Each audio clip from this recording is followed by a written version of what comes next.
He pushed the documents across the sleek glass desk as if performing a magic trick. "Settle into your new post in the sublevel," he announced, his smirk perfectly affixed to his face. I met his gaze.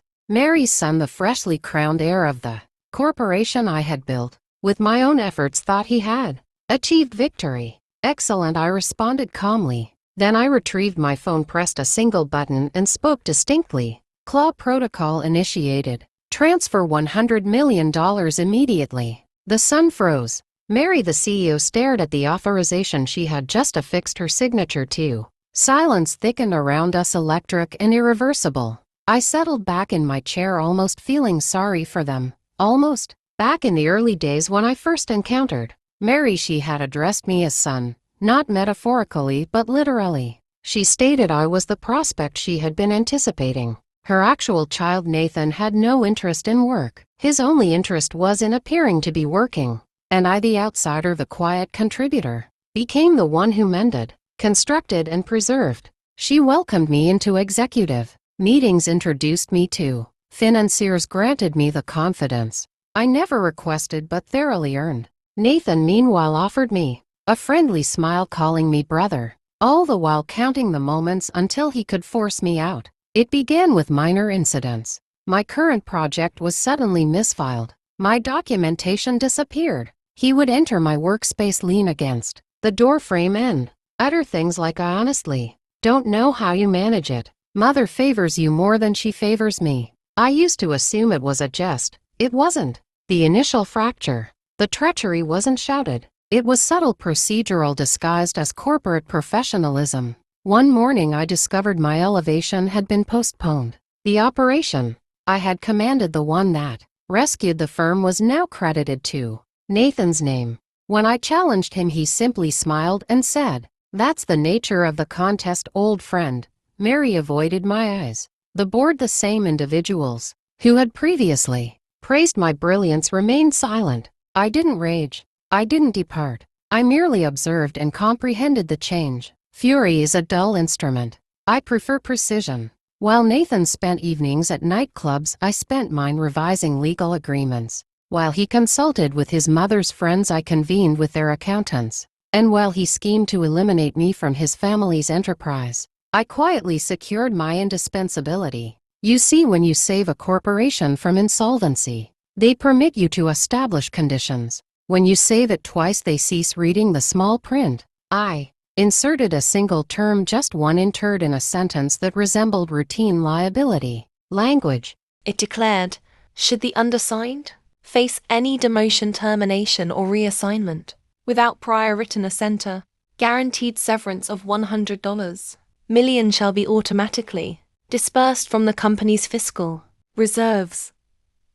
Simple, clean, imperceptible, until someone chose to reduce my rank. The preparation.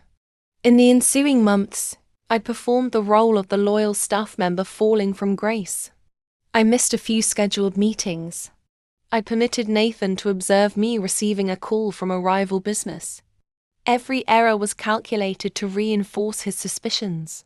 And when he finally persuaded his mother to relocate me to the lower floor, I ensured the paperwork looked unremarkable, a standard job reassignment. The ruse was brilliant because it required nothing more than his overconfidence. The conclusion.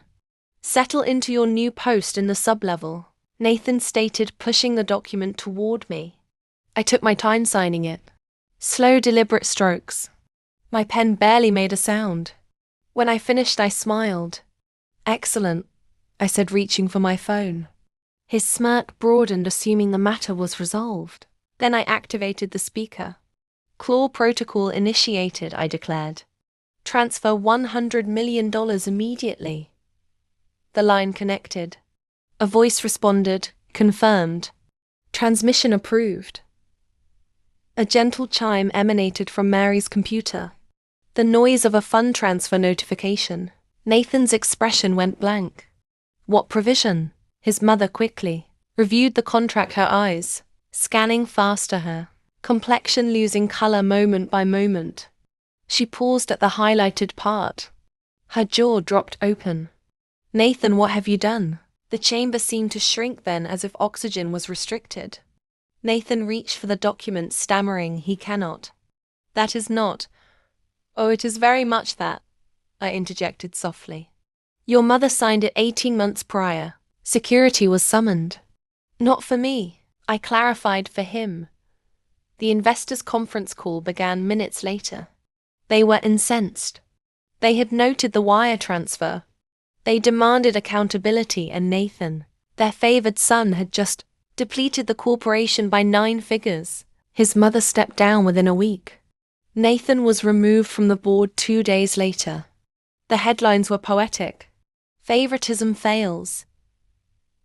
The provision that cost a dynasty. The aftermath. They referred to it as retribution. I regarded it as a final resolution. I did not dismantle the corporation. I allowed it to stand. A lasting reminder of their pride.